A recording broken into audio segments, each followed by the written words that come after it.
All right, for the next problem, we have in the numerator we have two fractions, which makes this a multiple fraction. No one wants to add those two things together, right? So we're going to use our method 2. But the denominator only has whole numbers. Well, you have to treat everybody as a fraction initially, because if you don't, then some people forget to multiply both the numerator and the denominator by the LCD, which we're going to find here.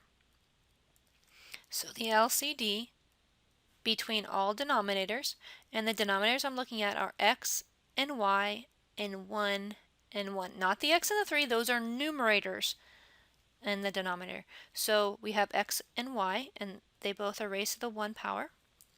So now I'm going to multiply every single fraction in the numerator and the denominator by the LCD xy. Please don't be lazy, write them all down. So my big red fraction bar is what allows me to do that. So I'm going to keep my big red fraction bar here. In the first numerator, the x and the x divide out nicely, and you're just left with 2y. On the second fraction, the y and the y divide out nicely, and you're just left with 1x. Or you could probably just write x. On this next one, we have xy times x over 1. Because it's over 1, nothing's really going to divide out here, but you needed to make sure that you treated the numerator and the denominator the same. So you did need to multiply the LCD by both of those. And it gets me x squared plus y. And on the other one, I hit 3xy. Now I'm going to try to see if I can factor anything. Nothing factors in the numerator. And in the denominator, I can factor an xy out, which leaves me with x plus 3.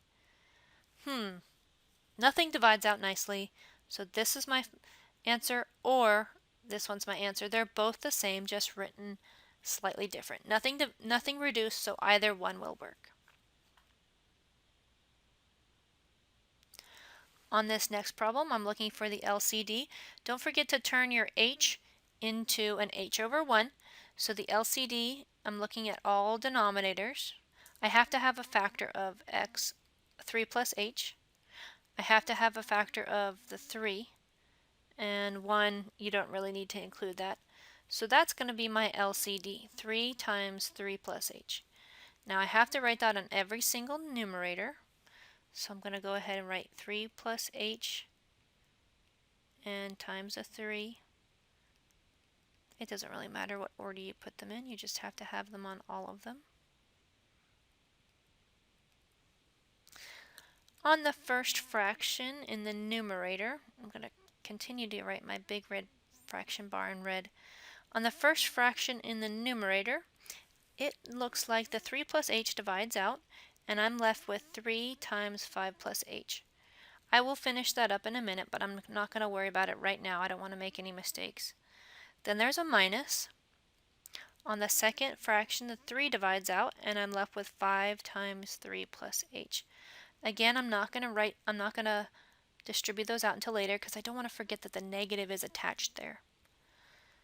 In the denominator, nothing divides out with 1, so that just gives me 3h times 3 plus h. So I still have some distributing to do to make this a little bit neater. Don't forget when you just distribute the 5, it's a negative 5 with it, so that's negative 15 minus 5h.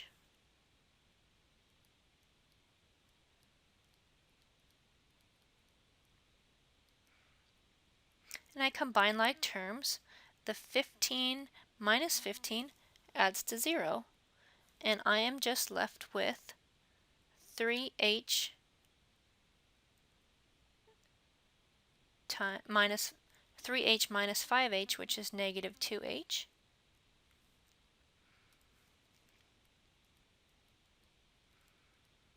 And it looks like one of the copies of h in the numerator and the denominator divide out nicely, and my final answer should be negative 2 over 3 times 3 plus h. On this next problem, don't forget to divide the 3 by 1 to make all of the terms a fraction. Then we're going to be looking for the LCD. The LCD between 7x minus 1 and 1, 7x minus 1 and 1, is just 7x minus 1. is raised to the invisible 1 power, so I only have one copy of those. Then I'm going to multiply every single numerator by 7x minus 1.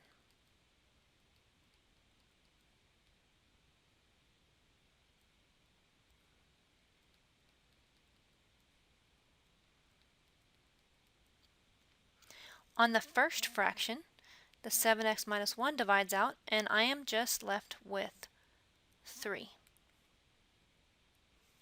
On the second fraction, nothing divides out, and I'm left with minus 3 times 7x minus 1.